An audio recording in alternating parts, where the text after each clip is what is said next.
Hello and welcome to Education Talk. Now, this is one of the best programs on education for you on television. We review all the issues faced by all stakeholders in our educational system, and we bring solutions to challenges faced by all. I am Wilma. Today, we'll be looking at the UK. Is the country a deeply elitist country? And the learning styles of your child. How do you know the learning style? To discuss these various issues with me today is Dr. Chrissy Mafridon, who is a consultant in education to presidents and monarchs. Dr. Chrissy, you're very welcome to our studios today. Thanks for your kind invitation. Now let's look at the report that came out this week. It says the UK is still a deeply elitist country, according to a new report from the Social Mobility and Child Poverty Commission. The study found that fewer than 1 in 100 people go to Oxford or Cambridge, but 3/4 of our top judges, 59% of the cabinet, 38% of the House of Lords, and almost half of all newspapers columnists have Oxbridge degrees.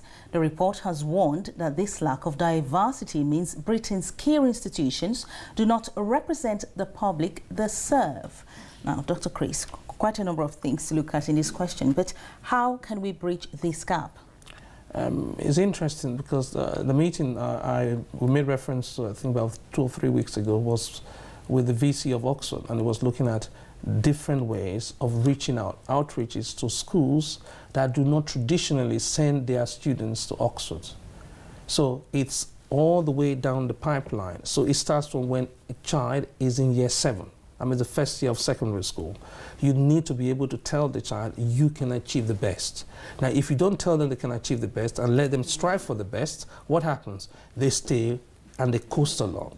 So if you have a mediocre grade, there's no way you will be able to aspire or even apply to the top universities. The top university want the best brains, remember?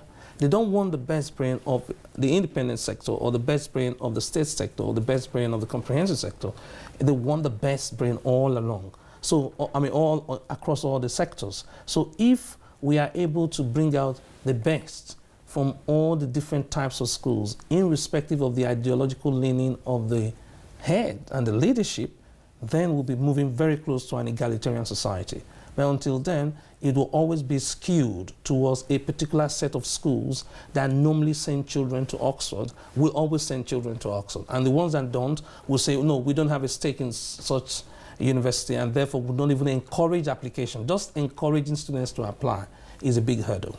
If you say it goes down the pipeline and starts from year 7, which means the problem is deeply rooted in our educational system from the start. It's almost, not wanting to use a strong word, it's almost like an apartheid where a group of students know from the first day they enter secondary school, they would never go to that university, or a group of students know that they will always go to the top university. Why? Because the student in year 7 has prefects.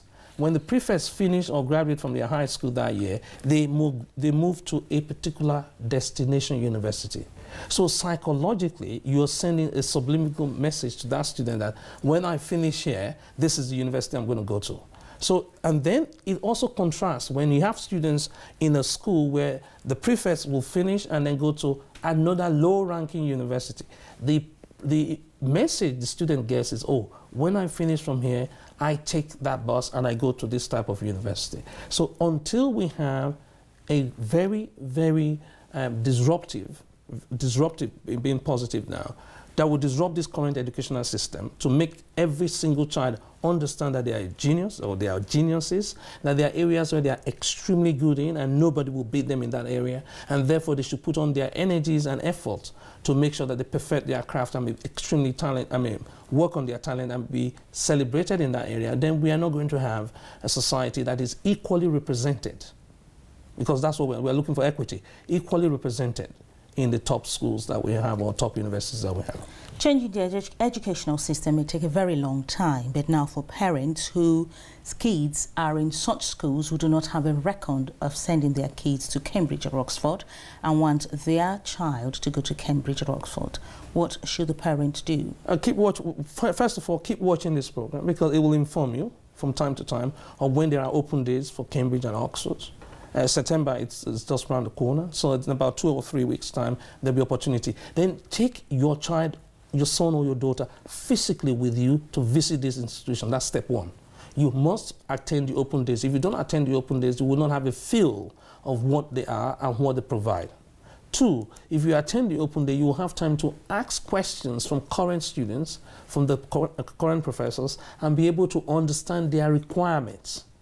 So you start early, you make a physical visit. That's fundamental, and I don't think anybody can trade with that. And then be flexible about what your son wants to study, because you don't want to insist on where he wants to study and also insist on what he wants to study. So you trade in the what for where. So if you're able to do that, then you find out that your son's mind or your daughter's mind will be set on going into such university, because they will see people of their type there. Boys, girls, black, white, tall, short, it doesn't make any difference. You will see them there. The university represents that broad spectrum. Therefore, you will be able to see someone that you can relate to in the university. Let's look at the top jobs in all sectors now. Let's take, for example, the judges. Now, 79% of all our judges in the country have Oxbridge degrees. Why can't we get others from other universities to occupy some of these positions? It's a self-fulfilling prophecy. Why? Because the entrance requirement into the bar is set by people that were there before. And that requirement will be influenced by their education, their training, and their perspective in life. So if you finish from Oxbridge, what happens is that your perspective is detected by your training. It therefore means that you will literally be saying, I want more of my type. So until you have some other universities that are extremely serious about challenging for the top, it's almost like football. There are clubs that dominate the Premiership League any year, any time. You find that it's essentially the same club that dominates it. So it doesn't surprise me that two universities dominate law, dominate journalism, dominate politics, dominate literally every sphere of life, because they were essentially set up as leadership institutions. And so that's the case. So other universities need to make a strong bid, not just an ideological bid, a strong bid for the top. And a few of them are already breaking away from the ranks, like the Russell groups. They're breaking away from the ranks and trying to establish or challenge the dominance of two universities. And it does well for everybody. It means the two universities will not be complacent. They know they also have competition coming up. Competition coming up, which is important. Now let's look at the 3 R's. 4 out of 5 11-year-olds, which is 79%, achieved level 4 in their SAT test in reading, writing and arithmetics, and that is the 3 R's. But now it is up from 75% in 2013. It is good news, but how can we raise this percentage to the 90s? It was 75% in 2013. In 2014, it's now 79%. But what happens to the other 21% that failed?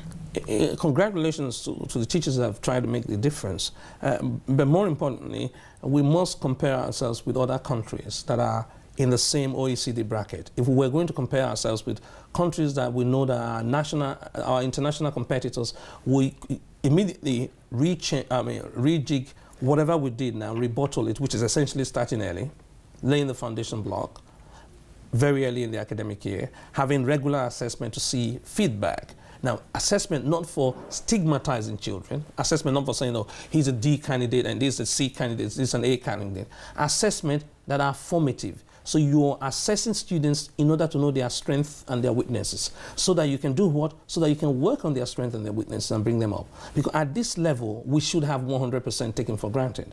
If we don't have 100% taken for granted, when the students migrate to secondary school, they'll be going there with a deficit. That means they'll be going there to struggle in one particular subject or the other. So what we really need to do is start early, have a lot of formative assessment, and then we can talk about diagnostic tests as well.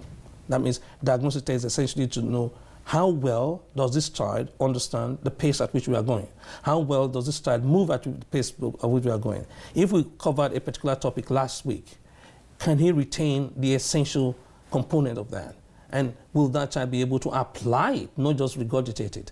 Because if we commit things to memory, we can lose it. But if we apply it, it's always impossible for you to lose whatever information you've applied. Now, if we have that, then we are absolutely sure that our foreign competitors will be severely threatened, because we'll now have 100% level 4 and then move on to level 5. And most schools are able to do level 5. If you can get level 5, you can get level 4. And that opens up the gap between the so-called educationally disadvantaged and those elite. Interestingly, talking about how well the child can retain information, let's talk about the learning styles of the child. We've received many questions from parents talking about how they can identify the learning style of the child. But the interesting thing is that the current educational system doesn't provide for the learning style of every child, and those who use the styles and teaching techniques that are more favored by the teachers are labeled or described as bright. Yes, or gifted. Gifted, definitely. And those who use the learning styles that are less favored by the teachers are put in lower classes. Or even classified, misclassified as if they are special education needs, as if they are dunces, or as if they never do best, which is very unfair. Not only unfair, but downright wrong. Because there are some students, for instance, that are visually handicapped. They never ever see, because they have a pathology, they can't see. And because they can't see, they have the Braille, and then they have what they call talking books or audio books. So they are able to get that information and still be able to excel.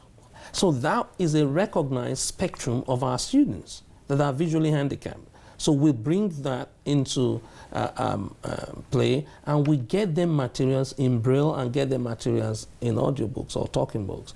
But when it comes to students that are very visual, we don't have any such provision for them. We still give them black and white books and expect them to get the knowledge. When we come to students that are very kinesthetic, people that like moving and doing things, we don't accommodate them. So the first thing every parent must find out, every parent knows that. Every parent knows whether a son or their daughter sits down and watches telly all day and enjoys it, or switches off after 10 minutes and then goes on to do something else. We know that. We've seen that at home. We've seen children that come in with you have the remote control, the child takes it, opens the back of it, brings out the batteries. He's telling you his kinesthetic. His visual is visibly demonstrating his way of learning is by ripping things up and putting them together again. So the parents can pick that up. So we know the very, very basic way people want to learn based on what they do outside the classroom. What we've not done is take that into the classroom and then mainstream it, so that people sitting on the table X are given books that are very, very colorful, and the ones on table D are given tapes, CDs, because they're audio learners, and the one in table A are given DVDs and interactive games to play with. So if we know that, then we'll just segment the content we're having now and give the content to them. But the emphasis of our schools today is on content, not communication. We're just looking at traditional content, real textbook. We have to follow the pattern. If we don't follow the pattern, we are veering away from what we classify as serious education. But we don't know that some of those children that are so-called duns or never do well ride bikes and don't fall off their bikes. It means that they know what it means to resolve forces. They indeed know what it means to resolve forces. So for parents who, maybe your child has been labeled as being, needing special needs in education and very dull, no, it doesn't mean that the child is very dull. It simply means that the child is not using the learning style that is favored by the teacher. So you can find out what learning style your child uses, whether auditory, visual or kinesthetic, and for more information you can send emails to educationtalk@global.tv.co.uk.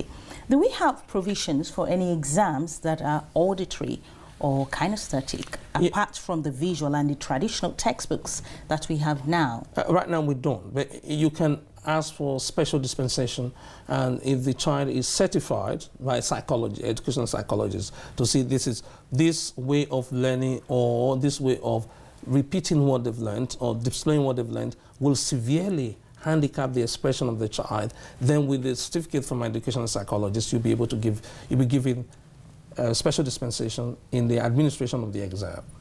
So, for instance, a student might come in with a scribe to be able to help them write down what they meant to say if they are not very good in terms of writing. So there are provisions for it, but you've got to be certificated. ideally the current educational system should make the provisions for all children. You don't really need to be certificated. Which is very sad, which is very, very sad, because the educational system was not designed for every single child. It was designed for a group of students that are able to follow routine instructions and are able to, without creativity, replicate that. If you can follow instruction and replicate it, you will always get straight A's. You would always get straight A. Let's go to question and answers. There are quite a number of emails from parents to us. And this is from Margaret. Margaret says, I am trying to teach my 4-year-old granddaughter maths, simply adding and taking away, but she appears to lose interest. Can you please let me know how I can help her? She starts school in September and will be 5 years old in December. Is interesting there. The EIE program says we'll follow the interest of the students. If the child is losing interest in adding and subtracting the traditional way, or the way you know it, find out what the child is interested in. From what the child is interested in, you can then give the child whatever information you want. So if the child is interested in singing, we sing the timetable. If the child is interested, for instance, in playing football, we sit down and look at what happens to the game of football, how many players are involved in it. So whatever the child is interested in is what you are going to use if you're keen on getting that child's attention. If you impose your interest, there's going to be a conflict, there's going to be a big fight, and then the child is not going to is essentially going to be switched off learning. At that stage, learning must be through play. Gamification. Learning must be through play, 4 or 5 years old, yes. And the problem is that most learning is done through the traditional way that we have these days. And just take away the normal textbook, get the maths manual that has games at the end of each chapter, and say, let's play a game now. So if you want to play a game, it's a totally different thing from saying, let's do some work with numbers. Because the part of your brain switches off. When you say it's work, it means boredom, it means it's chore. If you say, let's play a game, it means some of us might lose, others might win. So let's play a game of Monopoly. Let's play names. So there are enough games that the child can play at that level to understand all the basic concepts of addition, subtraction, multiplication, and division. So Margaret, what you need is to get maths games and send us an email. We can actually send the maths manual to you. It's free. It's free. There's a sample chapter that is free, but if you want the entire book, I think it's can't remember how much it is on Amazon, but you can go to the Excellence in Education website and download a copy. Okay, let's go to the next question now. And this question is from Aquabata. And she says, please, how do I get the right foundation for my child, a scholarship for my child to go to college or university? And where can I get past papers? And how do I educate my child to ensure excellence? You simply need a mentor. You need, as a parent, to go for mentoring. For instance, there's a webinar coming up on Saturday that you must attend if you're asking those questions. One, the best foundation you can have that is neglected by the school system, unfortunately, is having a musical education. You'll be astonished at the number of our students that graduate without any ability to sight read music. If you exclude music from learning, you are making your brain very deficient, because there are connectivities in terms of neurons that will empower your learning. It will boost your memory. It will boost your logic. It will boost your thinking. If you're not musical, you lose that. So first thing, make sure that you get a sound music education. So every child should be musical? Every biological child of mine plays one string instrument and plays one wind instrument. Every one of them. I mean, and then almost everyone sings. So you have to know whether it's soprano, alto, you sing a part. You've got to have that level of education. If you don't have it, because I know the media always says they're good at maths. They're good at maths because they are good at music, because there's a big connection between maths and music. Get them involved in physical education. They must be good in one team sport and one solo sport. What is the connection between maths and music? Because I was just about to ask you, does singing accelerate the learning of the child? Fantastic, yes.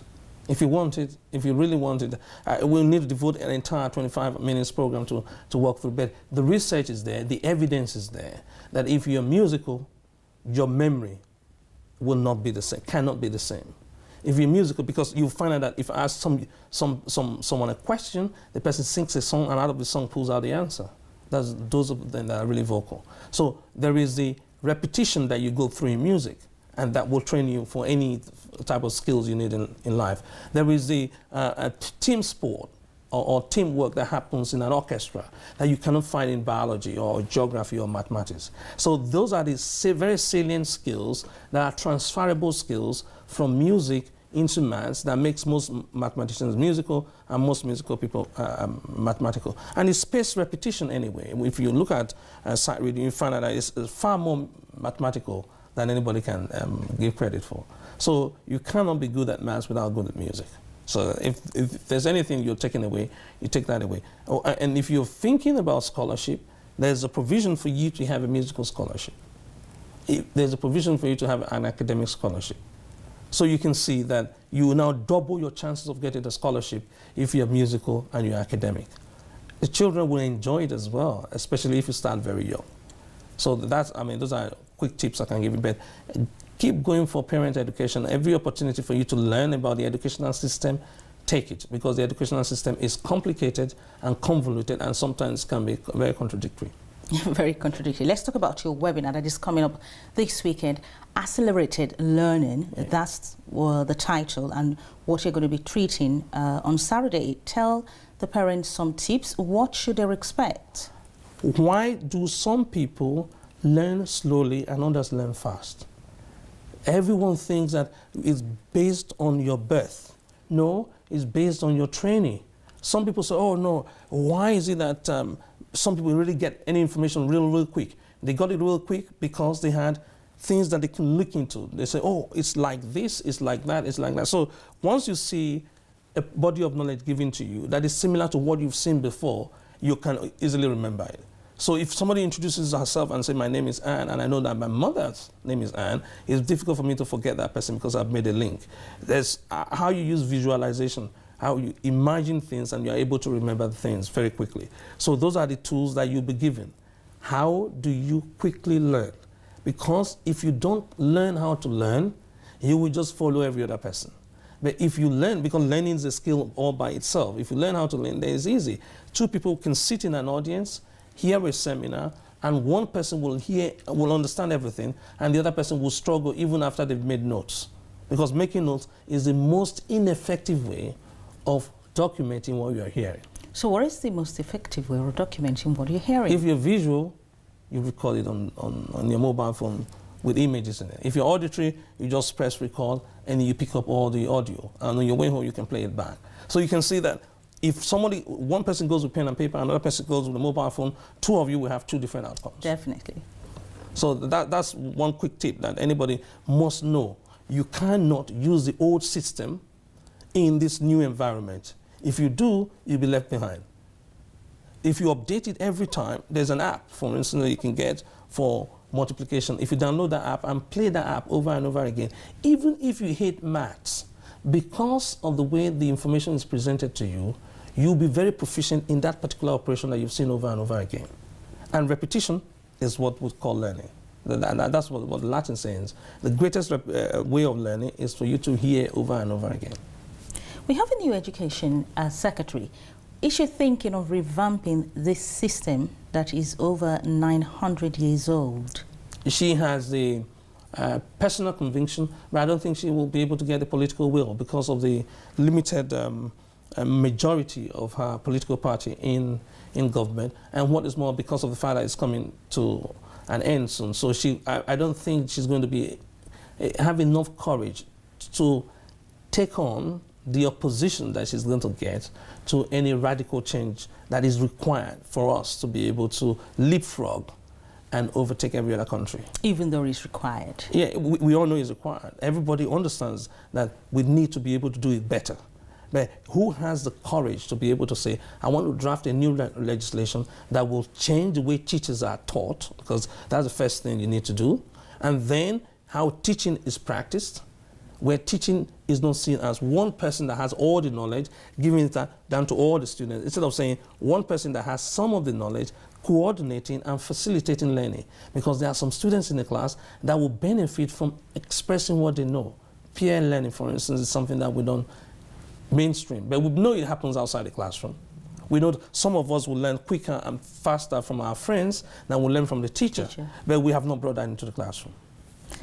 The next question, just before we go, this is from Nicola Golding, and she says, I'm wondering if I could get some advice regarding my daughter, Zipporah. She's now in year 5, and at the ending of this year 5, her levels will be around level 4A to level 5. I am disappointed with this level, and I'm a bit concerned because I paid for extra tuition every week, and I'm hoping to get her into a private school next year. Is there any advice you could give me regarding applying to a private school? Levels 4 will not get you into a top independent school, sadly. You got to sit down and pick up things like page, I was checking earlier, page 132 of the maths manual says scholarship embargo. It gives you every single topic you need to be able to work through. And the questions are almost predetermined because they are based on this syllabus. That's why it's not published. It's embargoed. Now, if you're able to get it, you just work through the question with your daughter, because extra tuition that involves one-to-one will not give you that. What you need is one-to-many, one person teaching a group of 4 or 5 students that are competing against each other. Without the element of competition, you can get into a top independent school. So what Nicola needs to do is to go for the seminar, because you would have a lot to tell her, and I don't think we're going to take all that in 1 minute left. Yes. But just before we go, one tip for the parents. You are the teacher of your child. When you say somebody else is teaching them during school time and school hours, you have only delegated that responsibility to the teacher. You can fire or hire the teacher, but your son or your daughter cannot fire or hire you. So you have more stake in the success of your son or your daughter. Therefore, update yourself, educate yourself, get as many materials as possible, because you will be there for a long time and you'll be able to see the transition from primary to secondary, from secondary to sixth form, and from sixth form to university. So take hold of your real responsibility as a parent. Thank you so much, Dr. Chris, for coming, and we look forward to having you next week. Thank you for your kind invitation. Viewers, this is Education Talk. Now, on this program, we bring solutions to all challenges faced by all stakeholders in education, from the student to the parent to head teachers and the policymakers. If you have any questions, you can send emails to educationtalk@loveworldtv.co.uk. Enjoy the rest of our programs.